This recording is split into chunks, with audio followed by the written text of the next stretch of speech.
Hi, and welcome to another recital presented by yours truly, Cryptids Roost. Please be so kind as to throat punch the like button, and don't forget to smack the ass of that subscribe button as well.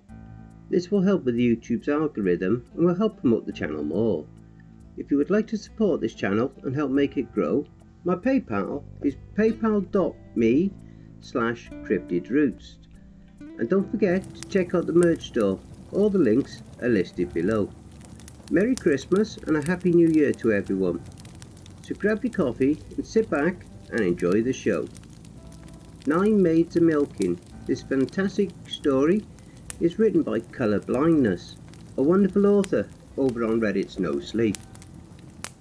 Finding a single corpse is disturbing enough for the most seasoned of professionals in law enforcement, but finding 9, all with their internal organs removed and posed in some sick ritualistic circle, it was enough to make me want to quit. December 9th, 2017.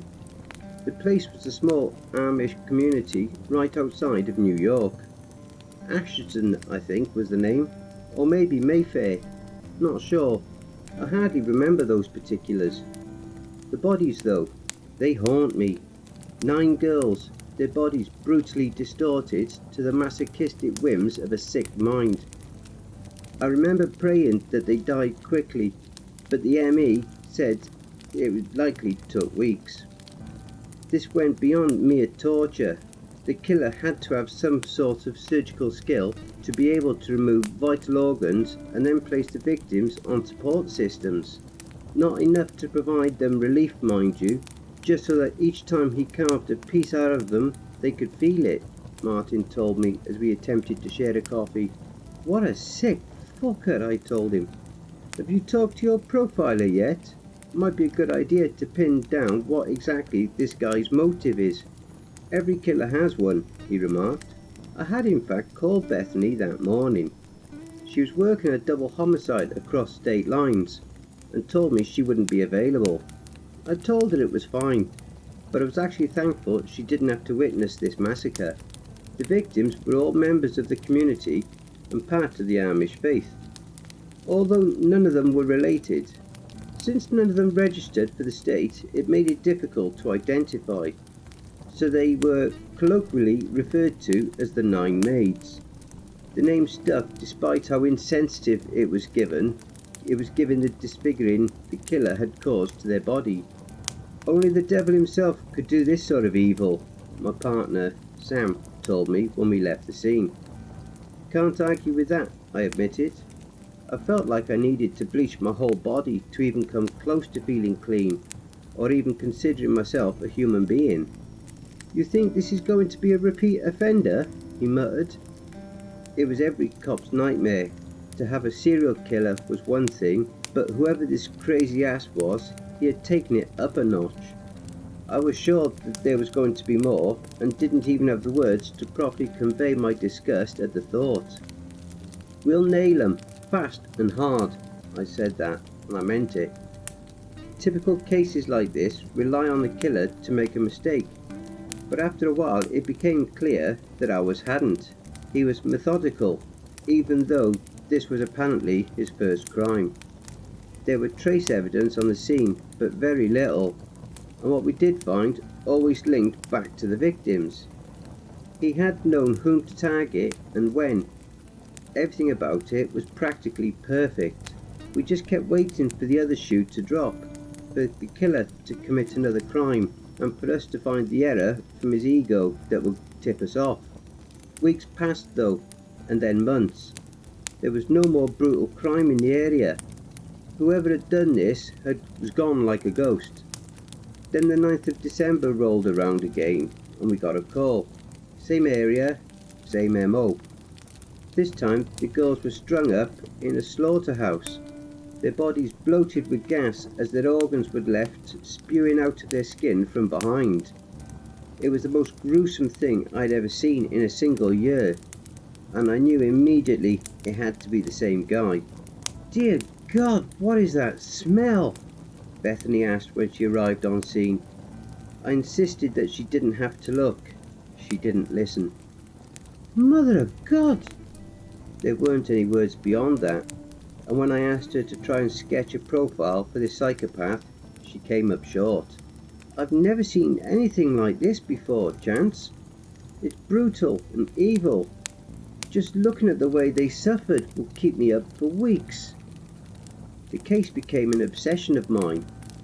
I started to comb through files and leads that our department had, because I was positive by the time December 9th rolled around again, there would be more bodies.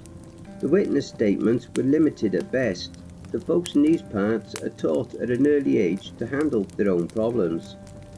Something told me that our killer likely knew this. He was targeting them because he knew that no one would ever say a word. Worse still, those who did even make a statement would blame the girls. Whores, all of them. Heathens that likely deserve the fires of Lucifer, one pastor proclaimed. How could such a large community be so blind? Sadly, all my investigations seemed to wind up going nowhere. The families were scared, the community silent, the killer free. But I decided to change that this year. Sam agreed to help, even though the plan was somewhat simple-minded. We knew that the killer preferred to target this area, but finding out where and when would be like a search for a needle in a haystack. Sam suggested that we call a few favours in and get the entire area canvassed. With comms on and eyes peeled, we waited for something to happen. The hours stretched by as we drove down different routes in the county. A few of the cops we called ran off to handle other issues, and even Sam found someone questioning the whole thing. Maybe he got wise and knew we would try and smoke him out, he suggested. I sighed in frustration as we grabbed some food from a passing vendor and looked across the beautiful fields towards a group of abandoned barns on the south horizon. What's down this road? I asked, gesturing towards it. Sam chomped on his taco and squinted his eyes. Not sure. Looks like mostly lands that didn't develop properly. Abandoned, in other words. Sounds like a perfect spot for a serial killer to hide, I muttered. We drove toward the gravel road and I switched on my high beams, looking at the different structures. Knowing the Amish were against wasting resources, it surprised me to see so much go untouched and not be refurbished elsewhere. Then Sam and I heard a scream. It was coming from a large barn not far in front of us. I grabbed my pistol and ran towards the entrance hastily, peering inside to see who had made the sound. Sam called for backup and I spotted a young girl standing in what looked like a pool of blood. Hey there, are you lost? I asked. She nodded her head silently. Did someone bring you here? I whispered. Chance, look, Sam said, nudging me towards the cattle. They were a group of the animals, all sedated in what appeared to be a circle of white ash. Shining his flashlight on them, Sam held his breath as he realised that someone had managed to successfully fuse human body parts onto the cows. Now the 9 animals resembled something out of a horror movie. I think I'm gonna be sick, he admitted. God damn it, we were too late, I said, and turned to the little girl that was staring at me. Sweetheart, do you know who did this? I asked her, the flashlight flickering on her innocent face, and she nodded slowly. Then she gestured towards the ground. She was pointing at her own shadow. I slowly followed the outline of darkness to where it ended on the right barn side wall, and I found myself at a loss for words. The shadow was monstrous and malformed, the kind that only a demon could admit. It shimmered and moved slowly toward the girl, and I found myself reaching for my gun. 9 maids a-milking, she whispered in an ethereal sing-song voice. The strange apparition swarmed her body as I dropped the flashlight. Then we were alone in darkness as well. I fumbled to grab it as I heard the little girl giggle and tapped at the light to see where she had run off to. But the barn was empty now. Not even the blood trail was visible. Chance! What the hell was that? I couldn't form it into words.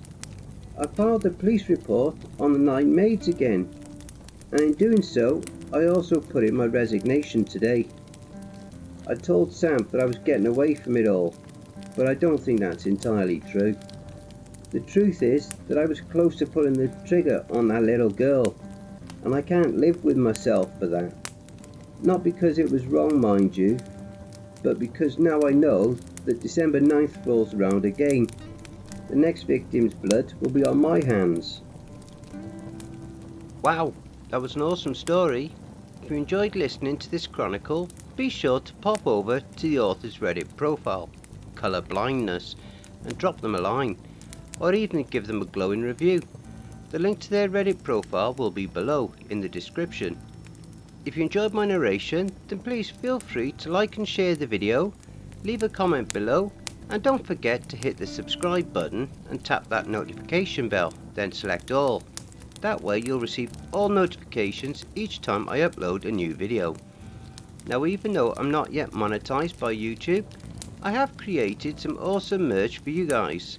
So please be so kind as to visit our merchandise store and grab yourself a t-shirt, face mask, mug, hoodie, or whatever else grabs your fancy. There's plenty there to choose from. The link will be in the description. And if you'd like an honourable mention, send in a snapshot of yourself with your purchase, and I'll feature it in one of my videos. Now, have you written a creepypasta story you'd like me to narrate? Or have you had any cryptid sightings, paranormal or supernatural encounters? You can submit your stories and encounters to cryptidsroost@gmail.com. And if you wish to remain anonymous, that's fine with me. I also have a Facebook group, Twitter, Reddit, and I'm on Discord. And if you'd like to support this channel and help make it grow, my PayPal is paypal.me/cryptidsroost. Again, that'll be below. So Merry Christmas and a Happy New Year to everyone. And don't forget, where fear is, happiness is not.